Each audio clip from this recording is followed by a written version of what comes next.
پیش کر سکتے ہو بھائیو؟ بندگی پیش کر سکتے ہو، اس لیے بندگی اہتمام سے کیا، عبادات اہتمام سے ادا کیا کرو۔ وہ مالک ہے، وہ محتاج نہیں ہے، لیکن ہمارے بندے ہونے کا بھی تو کوئی تقاضا ہے کہ ہم اس کے سامنے جھکے، ناک رگڑے، ماتھا رگڑے اس کے سامنے، اس کی بندگی کریں۔ تو آپ نے جا کر یہ کہا التحیات للہ والصلوات والطیبات، یا اللہ ساریاں عبادتاں، ساریاں بندگیاں وہ تیرے واسطے ہیں، چاہے زبان سے ہو، چاہے بدن سے ہو، چاہے مال سے ہو، تیرے علاوہ کسی اور کی عبادت نہیں، عبادت تیرا حق ہے۔ میں اور آپ نماز پڑھتے ہیں تو ہم کہتے ہیں ایاک نعبد، یا اللہ اسی عبادت کے بھی کرنے ہیں، تیری کرنے، تیرے علاوہ کسی اور کی نہیں اسی عبادت کرنے۔ عبادت میرے اللہ کا حق ہے، یہ کسی اور کی نہیں کی جا سکتی۔ جب اللہ تعالیٰ کے سامنے یہ تحفہ پیش کیا تو اللہ تعالیٰ نے بھی اپنا جواب دیا۔ تو اللہ تعالیٰ نے کیا کہا؟ السلام علیکہ ایھا النبی ورحمۃ اللہ وبرکاتہ، میرے نبی آپ پر میری تمام سلامتی، یہ سلامتیاں ساریاں تواڈے واسطے، میری تمام تر رحمتیں آپ کے لیے، میری تمام تر برکتیں بھی آپ کے لیے۔ السلام علیکہ ایھا النبی ورحمۃ اللہ وبرکاتہ، یہ اللہ اور اللہ کے نبی کے درمیان بات ہو رہی ہے، تے بات بھی لوگ کے ہو رہی ہے۔ آج عرشاں تے گئے ہوئے آ، اوتھے جا کے آپس سے گلاں ہو رہی ہیں۔ رسول پاک صلی اللہ علیہ وسلم بعض اوقات اللہ تعالیٰ سے جب مناجات کرتے تھے، دعا مانگنا، اللہ کا ذکر کرنا، اللہ کا گلہ کرنا، جنہوں آپا کہنے کا دی تار اللہ کا مل جاتی ہے، تے جدو تار اللہ کا مل جاتی سی تے دنیا جہان تو بے خبر ہو جاتی سی۔ اور اس کا ایک واقعہ حدیث میں کیا آتا ہے؟ ازواج مطہرات، ہماری مائیں، وہ کہتی ہیں کہ رسول پاک صلی اللہ علیہ وسلم گھر میں بیٹھے ہوتے تھے، آپس میں بات چیت، اظہار محبت کر رہے ہوتے تھے، جیسے بلال اللہ اکبر اذان کہہ دیتے تو ایک دم رسول پاک صلی اللہ علیہ وسلم ایسے ہو جاتے جیسے بیگانہ ہو گئے، ساتھوں پہچانتے نہیں کہ تو کون تے میں کون۔ اذان سنتے ہی آپ اپنی ازواج سے بیگانہ ہو جاتے اور نماز کی طرف متوجہ ہو جاتے۔ ایک واقعہ حدیث میں آتا ہے کہ آپ تہجد میں تھے اور نوافل پڑھے اور اس کے بعد آپ بیٹھے ہوئے اللہ سے دعائیں مانگ رہے ہیں، مناجات کر رہے ہیں، اللہ کا ذکر کر رہے ہیں۔ حضرت عائشہ بھی اٹھی اور اٹھ کر قریب آ گئی، قریب آ کے آپ کے گھٹنے کو یوں ذرا دبایا، تو جب آپ کے گھٹنے کو ذرا دبایا تو آپ نے پوچھا کون؟ تو عرض کیا یا رسول اللہ عائشہ کہاں، یعنی آپ کی بیوی۔ تو آپ نے فرمایا عائشہ کون ہوتی ہے؟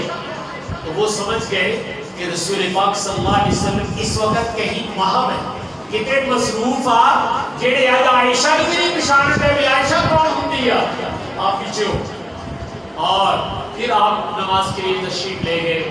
جب آئے تو اماں جان نے پوچھا یا رسول اللہ آج سویرے تہجد ویلے میں تہاڈا گوڈا گھٹن ڈئی سی تے تسی پوچھیا کون، تے میں کیا عائشہ، تو آپ نے آگے سے کہا عائشہ کون ہوتی ہے، کون ہے عائشہ؟ تو میں تو پیچھے ہو گئی کہ آپ مجھے پہچان ہی نہیں رہے تھے۔ تو آپ نے ارشاد فرمایا عائشہ میرے اور میرے اللہ کے درمیان کچھ اوقات ایسے ہوتے ہیں کہ جس میں لو اتنی لگی ہوتی ہے کہ میں کسی کو پہچانتا نہیں، اس وقت اتنی لو لگی ہوئی ہوتی ہے۔ کچھ اوقات اللہ نے رکھے ہیں، ایک دنیا تے معاملہ ہو جاتا ہے کہ آج دنیا تے بیٹھ کے گل ہو رہی کہ عرشہ میں چلے گئے، آج تو عرشوں میں چلے گئے۔ ثم دنا فتدلا فکان قاب قوسین او ادنی، آج تو اتنا قرب مل گیا ہے اور آج نبی کہہ رہے ہیں التحیات للہ والصلوات والطیبات، یا اللہ تمام عبادتیں بدنی ہو یا زبانی مالی ہو وہ سب تیری خدمت کے لیے لے کر آیا ہوں۔ اور اللہ کہہ رہے ہیں السلام علیکہ ایھا النبی ورحمۃ اللہ وبرکاتہ۔ اور یہ تنہائی میں میں نے کہا باتیں ہو رہی ہیں کہ آیت تار بہت ہی جڑی ہوئی ہے نا، تھلے رہ کے تار ایڈی جڑتی ہے بھی عائشہ نہیں پہچان دے کہ آیت آمنے سامنے بیٹھے ہوئے آیت تار بہت جڑی ہوئی ہے، تنہائی کا موقع ہے۔ اللہ سے باتیں ہو رہی ہیں، قربان جائیں اپنے نبی پہ، سب کچھ ہمارا ان پہ قربان، ہمارے ماں باپ، ہماری اولاد، ہمارے مال، ہماری ایک ایک چیز ہمارے نبی پہ قربان چلی جائے، یہ ہماری سعادت ہے۔ نبی اللہ سے باتیں کر رہے تھے، اللہ تعالیٰ نے کہا تمام سلامتیں، رحمتیں، برکتیں آپ کے لیے ہیں۔ جب اللہ تعالیٰ نے کہا نا تواڈے واسطے آ، تو نبی جی کو اپنی امت یاد آ اس وقت۔ اچھا میں پہلے ایک مثال دے دینا، پھر انشاءاللہ گل سمجھ آ جائے گی۔ ہمارے محلوں میں کبھی کبھی چیز گھر میں کوئی تقسیم کرتے ہیں تو بچوں کو بلایا جاتا ہے، آ جاؤ نیانو چیز وڈی نہیں لے جاؤ، تو جو بڑا بچہ ہوتا ہے نا وہ آ کر پہلے ہاتھ میں اپنی لیتا ہے، پھر کہتے میرے چھوٹے بھرا جی بھی دے دو، پھر کہنا میری چھوٹی بہن ہے وہ بھی دے دیو، سارے منگن ڈہ پہنتا ہے، فلانے فلانے بھی دے دیو، کیونکہ اس کو یاد ہے کہ میرے چھوٹے بہن بھائی ہیں۔ اللہ تعالیٰ نے آج کہا سلامتیں، رحمتیں، برکتیں میرے نبی میں نے آپ کے لیے رکھی ہیں۔ تو نبی کیا کہتے ہیں کہ یا اللہ میں کلا پہ نہیں آیا، پیچھے ایڈی وڈی امت چھڑ کے آیا جنہوں نے آپا جیا جنت بھی کہہ دی گا۔ تو اللہ تعالیٰ نے کہا تھا السلام علیکہ، اگر آپ عربی کو کوئی سمجھتے ہوتے تو شاید مزہ بہت زیادہ آتا۔ السلام علیکہ کا معنی ہے ایک اللہ تو اڑے واسطے ہے خاص، یہ مولوی جی تو اڑے واسطے ہے، صرف آج چیز صرف آپ کے لیے ہے۔ اللہ کہہ رہا ہے صرف آپ کے لیے ہے، اور اللہ کے نبی کہہ رہے نہیں میں کلا نہیں لینا آیا۔ السلام علینا وعلی عباد اللہ الصالحین، یا اللہ مجھ اکیلے کو نہیں چاہیے، میرے ساتھ میری امت کو بھی شریک کیا، میری امت کو بھی یہ ساری چیزیں ملنی چاہیے، میں اپنی امت کو اپنے ساتھ شریک کرتا ہوں۔ تو اللہ تعالیٰ امت کو یہ بتا رہے ہیں کہ امت کے لوگوں تمہیں پتہ نہیں ہے کہ تمہارے نبی کے دل میں تمہارا کتنا درد ہے۔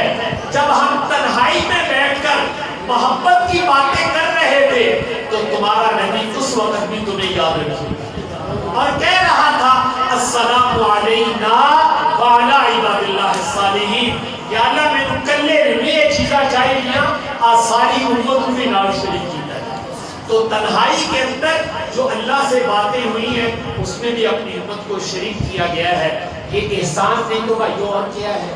تو میں نے عرض کیا تھا کہ رسول پاک صلی اللہ علیہ وسلم کے احسانات بہت ہیں، میں اور آپ سوچ نہیں سکتے، لیکن اگر یہ کہوں تو یہ بھی بے جاری، ان کے احسانات ہم گنتے ہیں اور ہماری طرف سے شاید ان احسانات کی ناقدری بھی بہت زیادہ ہے۔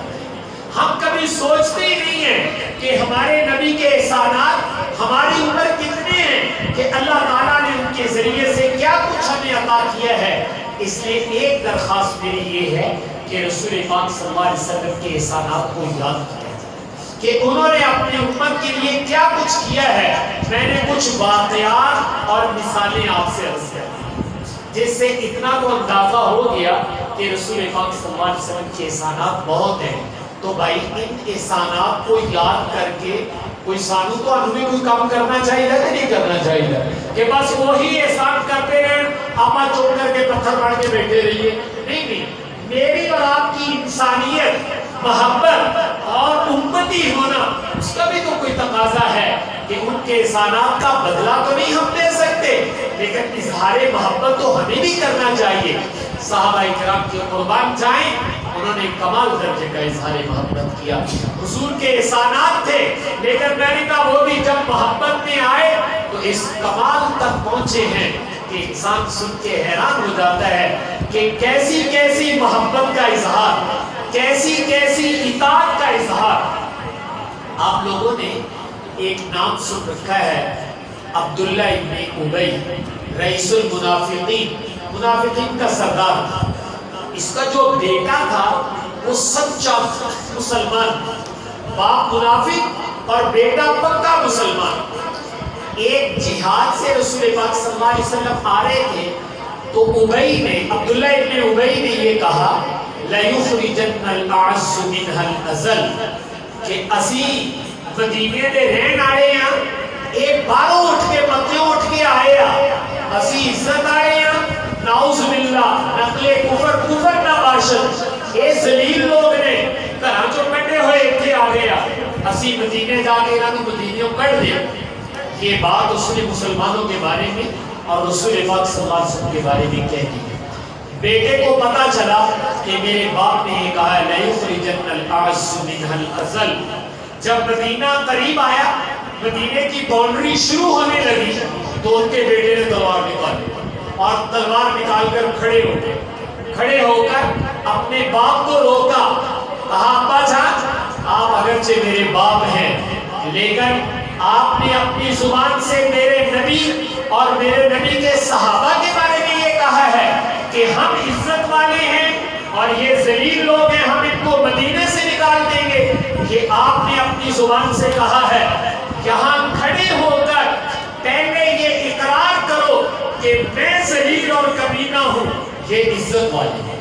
اگر یہ اقرار کرو گے تو مدینے میں داخل ہونے دوں گا, نہیں تو آج اپنی تلوار سے اپنے باپ کی گردن اڑا کے رکھ.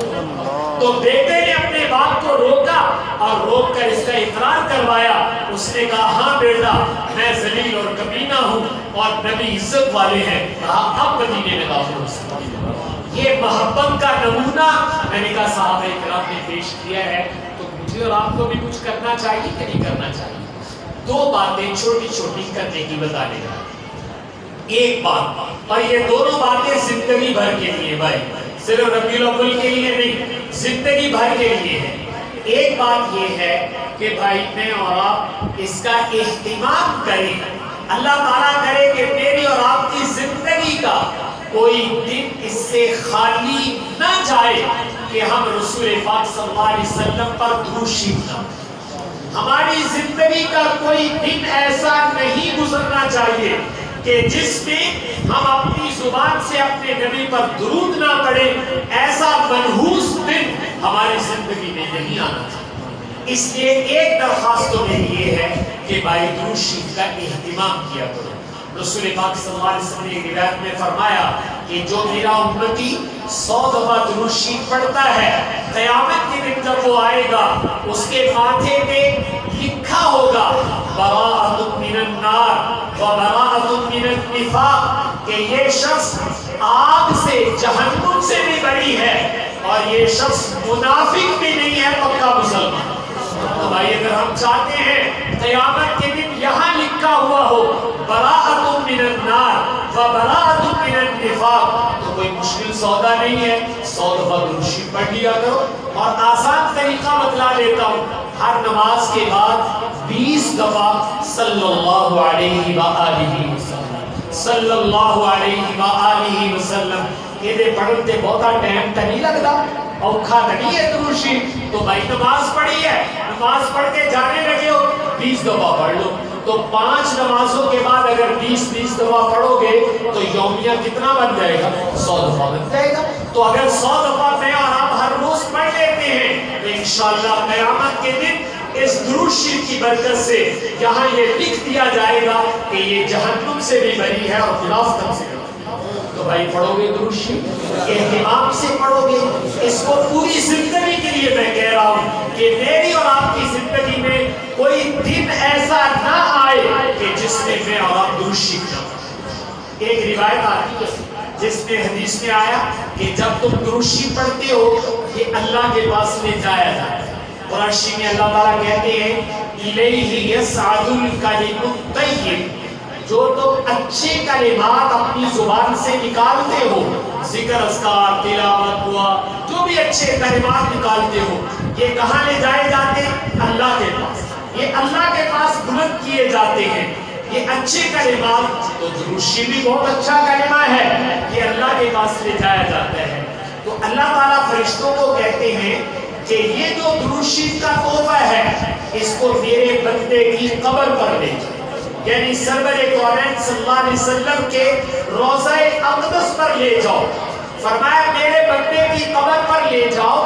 اور 2 باتیں اللہ تعالیٰ ارشاد فرماتے ہیں جب تم لے کے جاؤ گے ادھر قبر اطہر پر, ایک کام یہ ہوگا کہ جب حضور کی خدمت میں یہ تحفہ پیش کیا جائے گا تو سرور کونین صلی اللہ علیہ وسلم درود شریف پڑھنے والے کے لیے استغفار فرمائیں.